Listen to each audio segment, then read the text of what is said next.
Hello, everyone. Welcome to the Real Connection podcast. I'm Sean Santoro with my good, lovely co-host to my right, Dave. Say hello. Hi guys. How you Today we've doing? got Owen Patrick Crampsie from Essentially Speaking here, helping us out, giving us some good insight and good tips. So, Owen, what's going on, buddy? How you doing, guys? Always nice to see you guys. Doing Always good, doing good. good. It is Sean and David, right? Just It make sure is. I know what I'm talking That's about. it, man. Last time we looked. Things are good, So, guys. It really is nice to see you. We've lost touch a little bit, but I'm glad to see you guys are busy with your Real Connection. It's a really cool idea. yeah, we're having a lot of fun. We just had a guest on. We learned a lot of new stuff that neither one of us knew. So it's always interesting to talk to different people and get different ideas and perspectives. Now for you, you've got 30 years worth of experience, in business. So you've got a lot of things to talk about. For the most part, you started off in the mall, didn't you? Yeah, I've Was actually it got, to be honest, I don't look it, but I've got 44 years of experience in retail 44? management and sales. I'm 62 now. I started when I was 18, and we had in my early days were in retail management. I was in retail management by the time I was 18. I didn't go to any education after high school, so I just went to the work world and I had my DJ company called Owen Sound, and I had my DJ'd on weekends. I did weddings and everything. I worked at a couple of bars, and I had a day job in retail from very early on. Working with the public has been my life for 44 years. Yeah, since I was 18 years old. So, and but out of all that, back to your question, David, I was in retail management from 18 till about 32. Yeah. yeah. Now here's a question. Out of all those years of work in the service industry, what is the biggest thing that you learned? What's the biggest tip you would give to someone who is Well, watching when the you show say or the listening? service industry, I got to interrupt you there. Are you talking about like in my opinion, service industry is and nothing against it, but it's more like working in a restaurant or that kind of thing. But I was fortunate to get into management at a very early age, and it forced me to learn very quickly how to motivate, manage, and train other people. So that was where if you're, the question you asked, of course, is what's the one big magic pill tip that I could offer? Is that what you want? Yeah, It absolutely. might I it mean, might cost you. if That might something cost really stood out, you money. I wish there was one magic pill. There isn't, but I mean, I guess if it had to be summed up in one concept, I think that it's based on service instead of sales. Nobody wants to be sold. Nobody wants to be pushed. Nobody wants to be cajoled into buying anything, but they definitely want to feel like you care about what they want and why you want it, what you need, and or what they need, I should say. And that's really where most of my training has kind of hinged on is take care of people and they'll come back. I mean, that was a thing in retail, especially was uh, you want repeat customers, as it is in my real estate business too. You want repeat customers, and if you don't treat people right, they ain't coming back, no matter what your product is. yeah, it's the experience. It's So it's it. that age-old adage, people don't care how much you know; they just want to know how much you care. They want to know that you care. Yeah, I think it's Mhm. absolutely true. Yeah. And you guys have both been in business a long time. You know what I'm talking about, and I'm sure Oh, there's listeners with us now that have been around a long time too. And one thing that I mean, I hope we have lots to talk about here in the next 20 minutes or so. But one of the things that was really kind of an early on boost to me was that success builds confidence. It's a little bit of the chicken or the egg thing. Does confidence build success, or does success build confidence? And I found that when you're 18 years old, you don't really have a lot of confidence. You have a lot of energy and you have a lot of hopes and dreams, but you don't yet have a lot of success. So once you go after what you want and you start having success, it definitely helps you build confidence, which hopefully snowballs into more success. Well, you know me. I'll talk to a rock. I got if it comes to sales, I'm more than happy to talk to somebody. But there's other people who they're not wired that way. Sure. So if somebody wants to get into sales who, you know, won't talk to some stationary object, what would you suggest? I mean, what should they look at starting with to sort of ease their way into the sales world? Oh, that's a Is really there a good certain question. There would probably be like a top 10 list on that. One, and I don't have the top 10 off the top of my head, but one would be understanding what it is that you want. There's not enough goal planning going on in sales, and because goal planning to a lot of people is a scary thing, or it's a boring endeavor, or both, or even worse, they just don't want to do it. They think, I know in my training over the years, I've had people say, if I get into goal planning and I don't meet my goal, I feel like a failure. Well, that's not really the angle that people should take towards goal planning. I've rarely met really good goal planners, and a lot of that is just because they don't sit down and put a plan together. A lot of people fly by the seat of their pants. They have often told people a half-assed approach brings you half-assed efforts. So having a true idea of what it is you want, I think is a huge boost to anybody's production and success. I The next, sorry. I can totally reiterate on that one. Is the half-assed effort gets half-assed results. Mhm. Totally agree. Like there's lots of people that they write down their goals and they put it up on the thing, and then they look at it and they go and do things. But I find that a lot of people lack that the follow through in measuring those goals, Mhm. which is like, okay, like Yeah, that's essentially that's what you need to do, because yeah, otherwise you end up at the finish line and you're just like, oh, I didn't meet my goal. yeah, Well, if your goal was to talk to let's say 3,650 people this year, well, that means you need to talk to 10 a day. Are you Mhm. measuring how many people you're talking to per day? Mhm. Because if you're not, it's going to be December and you're Right. going to be like, well, I don't have 3,600 people I've talked to. Yeah. Well, if you're measuring and coming back to what the thing is that you were setting to, Mhm. maybe you'd recognize, like, oh shit, I didn't talk to anybody yesterday. That Yeah. means I'm 10 behind. I got to Well, pick up the number phone. one, I have to got applaud your math. That was really quick. The way you did that, that was excellent. So I appreciate that. And 365. Finance guy. s- but you hit it on, you hit the nail on the head because a lot of people they'll do the goal plan, they'll start the goal plan, but then they don't check in, they don't measure it. So it's really a worthless goal plan. And again, that goes back to people, I think, being fearful of failure. They don't want to see in real time that, oh, I didn't meet my goal. And that's unfortunate. And that's where I think a lot of people need a personal coach and they need to look for inspiration, motivation, whatever that is that helps them. Going back to David's point, what's the starting point? Starting point, another starting point, one of many, is to understand what you know and what you don't know, and be honest with yourself. Check in with yourself. Am I really ready to do what I'm hoping to do, or do I need to look for models, other people that are doing what I'd like to do, and model their behaviors, model their plans and their success, of course, eventually. But a lot of it has to do with being honest with yourself. Where are my skills and where are they not? And I find a lot of people, especially, I've been in the real estate business now for 30 years. I find a lot of people that I've coached and trained over the years have the best intentions possible. Like Owen, I want to do great things. I want to take care of my family. I want my kids' education covered. I want to live in the house I want to, drive the cars I want, travel, everything that most people that are motivated to have a good life, what they want.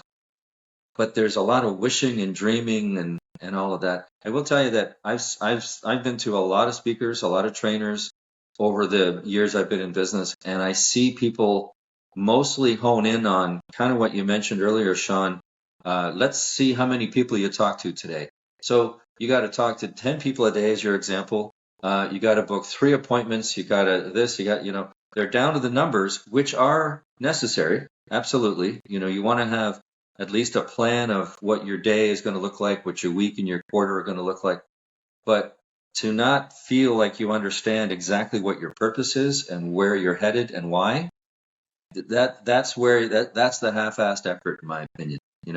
So Yeah, and sorry, go ahead, Dave. there's some people, Owen, who their skill. To your point of knowing your skills, some people are great phone people. I was just talking to a guy the other day. He says the phone is my strong point. When he gets interpersonal, he gets a little nervous and flustered, but on the phone, he says he's a demon. He does exactly what you were saying, Sean. He does 3, 4, 5,000 calls a year. He has no problem with picking up the phone. But where he said he has a little bit of problem is when he's actually got to meet people in person. In person, and that's where his skills lack, and that's why having somebody or that you can go to help hone the other side of that, the other side of the coin. Yeah. I'm great on the phone. It's my natural thing. I love this. Give me a phone all day long, but I have to close this guy or this girl. I've got to meet them. You got to meet them in person, and you got to impress them. You got to build a relationship, build a rapport. Yeah, and you've got to know how to do that. Why are they choosing you? Why should they choose you? All of that stuff. I want to make what I think is an important point is that we're talking more about direct sales, I think, than we are retail. Although retail is important, that people build relationships and get people to come back to their location and build that name recognition. Like, when I come in here, I want to deal with Dave. That's a beautiful thing. You're not having to chase new customers all the time. You got people coming back to you. That's where you build a business and you build a network. But the idea of going out with this idea of, I got to talk to 10 people. I got to make 3 appointments. I got to do this. Imagine what it's like for people to not have the confidence in what they are going to do when they get in person with that customer. Like you said, this guy's great on the phone. Sure, terrifying. So what I'd like to train on is the psychology of selling, but also the psychology of building a relationship. So, and I talk a lot about this with people too, is the chameleon approach. Let me give you an example. I used to train people when I was at the mall, Devonshire we're talking about. This was in the days of Tip Top Tailors. So I was the manager there for years. And I would tell my staff, I would say, so let's say a guy comes in the door, and usually it was men because that's not true. I guess because it was menswear, a lot of women were buying their men's clothes. But let's say it's a man. The man comes in the door and he's in a hurry. He's running around like, I'm looking for something, and you're sauntering up with your hands in your pockets. So, hey man, how's it going? What's happening? What's going on? A good day? Are you having a good day? Are you having a good day? And this guy's like, hey, dude, I'm not into that right now. I'm not feeling that. I got stuff to do. You're dead. Your deal is dead. And even if he buys whatever he needs because he's on the spot to buy right now, he ain't coming back. You've destroyed the experience. And the opposite, if a guy's coming in and just taking his time, he's got an hour to kill because his wife's at the hair salon, and that wasn't meant to be sexist. I hope it wasn't taken that way. You never know. You never know these days. Who's going to take what? But, I get my hair did. Yeah, your hair looks like it got did. But it got did. All right. It's going to be done soon. But the guy's coming in and just wants to wander around, and you're going, hey, sir, how's it going? Hey, what can I get you today? And, you got to read people. You got to read the room. You got to read the atmosphere. You've got to know that it's more important about them than you, what's happening in that moment, because they're not there to impress you. You're there to impress them. And that's where people like yourself, with all this experience, you've had years to be able to read body language. I mean, everybody here knows it, and I hope just for the people who are listening or watching who don't, 72% of communication is done non-verbally. So if you have to be able to read people, their body language, are they looking at their watch? Are they going from foot to foot? If somebody is looking like they're ready to run away, you have to train your tact. Yeah. So I mean, the training for that, you can't, as you said, you can't just walk up and be on somebody who's looking very relaxed. You're gonna throw them off. For coaches, as you were saying, is it easy to find a good coach? Are there a lot of them That's a out there? that's a really good question too. I think it's not. I don't think it really is because I mean it's like trying to find a therapist. I would imagine that people that are in that world looking for real help have a hard time connecting with one-on-one with a person. Is it a man, a woman? How much experience have they got? All of that. It's the same I find in sales. We go back to that relationship point. Now, I just want to mention this just for anyone who doesn't know me. Yes, I've been in business in working with people, working with the public, retail, and then 30 years as a realtor and a broker owner of my own brokerage until just this past October for 21 years. I'm in the top 5% of sales in North America for every real estate company I've ever worked with, which is only the three: my own, one when I started out in Windsor, and now the company I'm with just moved my license to. So I'm fortunate. I'm not bragging about that, but I think it's important for people to understand that who you guys are bringing on are not just people that want to talk and be listened to. Right. You are, again, without bragging, you are talking to a successful person who has the goods to help other people to be successful, and I've proven it time and time again. So I'm not just talking out of my hat. These are not just learned experiences; these are proven experiences. So when I say, give me an example. How often have you gone into a store? David and I were talking about this recently. A store that's poorly merchandised, and you see people they're just kind of lost. Like, where, when am I? Where is everything? Like, how do I know what you're trying to do here? The presentation matters. But when you start getting the people involved is when people get really potentially uncomfortable and nervous because, again, it's on the salesperson to build a relationship, not the customer, not the client. So if that confidence is not there, that's where I go back to my point earlier. People have to start from scratch and say, where am I with the confidence to actually speak to strangers? And to have, what? Just a point just hit me that I want to tell you about that I've said for years, and I've trained people on this, and it helps them. They don't even realize they're doing this. Canadians have a tendency, you guys have heard me mention this before, I think, but they have a tendency when they speak for their, like the end of a sentence, their voice trails up like that, and they're constantly speaking like that, and it sounds like they're asking questions all the time. Questions, yeah. I don't know what you're talking about. Yeah, it feels like exactly. It feels like a weakness from that person, and I don't know what it is. It's a very Canadian way of speaking, because you're constantly asking a question. So, and it's true. In the early days, I started listening to newscasters, and if you listen to the news, they're not talking like that.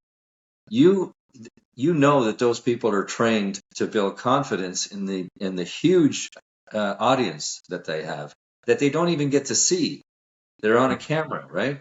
So they've learned early on to make sure that any point they make at the end of it, their voice goes down. Why? Because it connotes authority when your voice goes down at the end of a sentence. Just like I know what I'm talking about.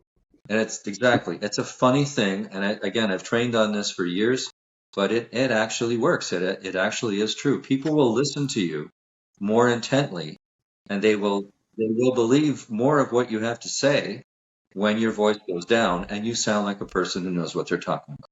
Yeah, Right. as Dave was saying, like 74%, I can't remember what the number was. 72% nonverbal. So that's just the way that I'm sitting, the way that I'm doing. Oh, yeah. But then, tonality takes up a big portion of the remainder. And it's like the last 5 or 6% is actually the words you say. Yes. Now, that's crazy to me. Isn't that funny? But as a person that listens to the words and like I follow the words and I'm interested in the words that they're saying. I genuinely am, because if it's a question that I'm asking, well, I want the answer to the question. You can say it to me very nicely, very softly, but it's the answer that I'm looking for.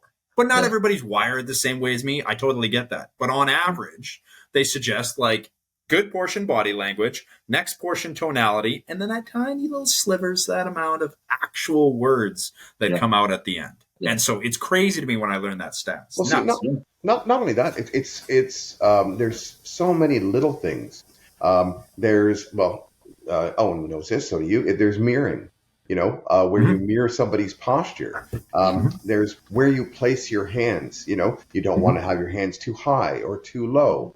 Mhm. There's a certain area that makes people feel safe and comfortable. There's all sorts of things that people don't know. I don't know what to do with my hands. You Yeah, it's like, can't help yourself. yeah, and that's what it is. There's all sorts of body positions and body languages and Yes, leaning forward and leaning back, Mhm. and absolutely. all this little I stuff, can. Mhm. eye Yeah, contact, yeah, everything else that yeah. people don't you don't know what you don't know. So the new people coming into sales, they have no idea. They're just going to act like they have their whole lives. So look, One you didn't mention is listening more than speaking, and oh, and absolutely, that's just it's a huge mistake for people to believe that they know exactly what people want when the people haven't even had a chance to tell them yet. You know, most Mhm. people don't even know what they want. it's a and You- I'll say there are salespeople who will just do all the talking because they want the sale quicker. They just want it right. like, let's cut through the crap. I'm going to get you what you want, and you're going to pay me to do so. And it's a bit of a, without calling out any particular industry, but I guess I am. The car industry is a very, very challenging sales game. You remember that these guys and girls are expected to work many, many 12-hour days. There's very little loyalty in that business because people can literally walk next door to the next lot all the way down to Cumsey Road in Windsor and see another person who wants a sale, and another person who wants a Right, sale. And they Mhm. might right. come back the next day, and if that person isn't working that day or that time of day, the next person picks them up as a customer, and I don't know how they do it. I mean, they really have to make an effort to build clientele when it comes to repeat customers. Now, one thing that's really important, I think, too, one of the many, of course, is to appreciate your customers as well, to make sure that you're very happy that they worked with you and that they weren't just a one-off. Yeah, now I made money with you. Have a nice life, and they're on their way. Yeah, You don't want next. that either. Yeah, you don't want to feel like you're in a McDonald's line. Okay, Yeah, here's your order. Next. yeah, That yeah. kind of thing makes people Foyer. just want to. Yeah, absolutely. Yeah. Especially, and this is one of the things that newer people don't understand. It takes a lot more money and effort, a bit money for the business, effort for the people to keep building new clients, right? So if you can give somebody a really good experience, understand what they want, what their needs are. You're there, and this is where a lot of service people do fall down. You're there to serve them. They're not just there to buy something from you. Right. So if you serve them, talk to them, listen to them, find out what they need, what they want. A lot of times they don't exactly know what they need, especially like in real estate. Well, I want a really nice house. Well, what's I'm that look looking like? for a house. Yes, Perfect. yeah. Perfect. So a lot of people don't even know what they want.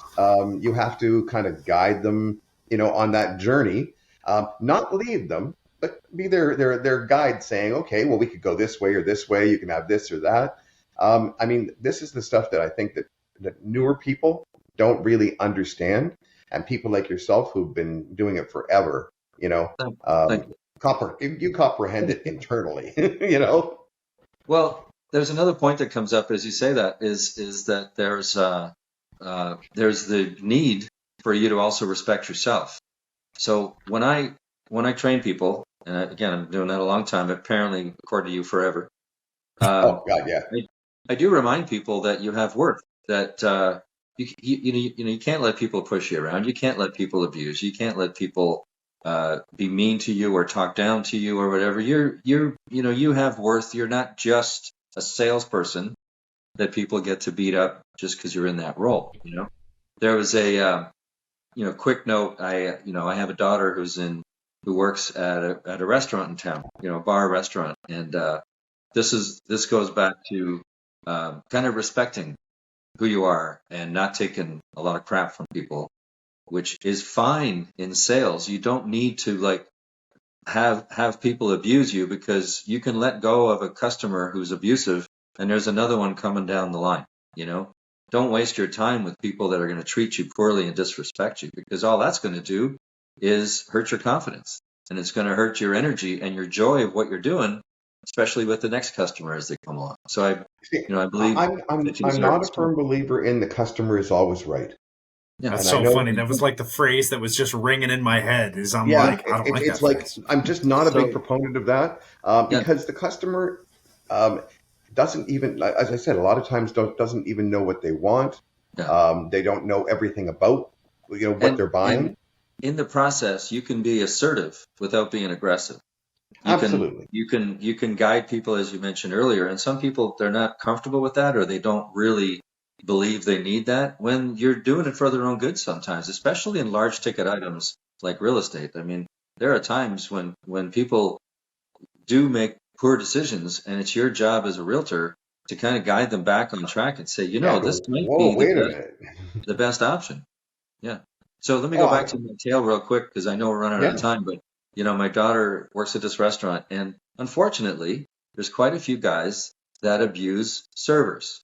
And this is just an example of dealing with the public, where a lot of guys, they go, and I'm blaming the guys, I'm calling out the guys. They go to the bars and the restaurants, and they hit on the staff, or they make comments to the staff that they would never make if their wife was at the table, or Right. whatever it is, right? So I put out a Facebook post, and you're welcome to look it up if you like. And it's I basically ranted, and I said, these girls are not your girlfriend. They're not strippers. They're not looking for a date. They are daughters, mothers, wives, sisters who are doing a job, And I wanted not just my own daughter, but everyone in that industry to understand you deserve respect. And if you're not getting respect, you shouldn't have to deal with that person. And I've trained all my agents in the industry as well as in retail. If people are talking to you poorly, talking down to you, insulting you, you don't need to deal with that. That's not part of sales. So now, just on that point, what you say, you don't need to deal with it, and I agree with you, absolutely. What do you recommend if you've got somebody in, either a restaurant or, buying a home or whatever it may be, who is being either verbally abusive or, angry or whatever? What do you recommend? How do you disengage from that situation? Well, I call it honest respect, because you don't know that person isn't just having a bad day, or they just lost their mother and they're taking it out on you, whatever it is. But I have never had a problem with the word next. Like, I have other people to deal with. I'm not going to take this right now. But I will say to people, and I've done it many times, I have fired clients, which surprises people, but I have, because I'll say, this doesn't seem to be a fit. Whatever's happening here in our relationship isn't comfortable. I don't appreciate being disrespected any more than you would. So I'm going to recommend that, you find another person to work with. And I'm not insulting anybody. I'm not attacking anybody. I'm just telling them this isn't a fit. It's, you could say it's not me, it's you.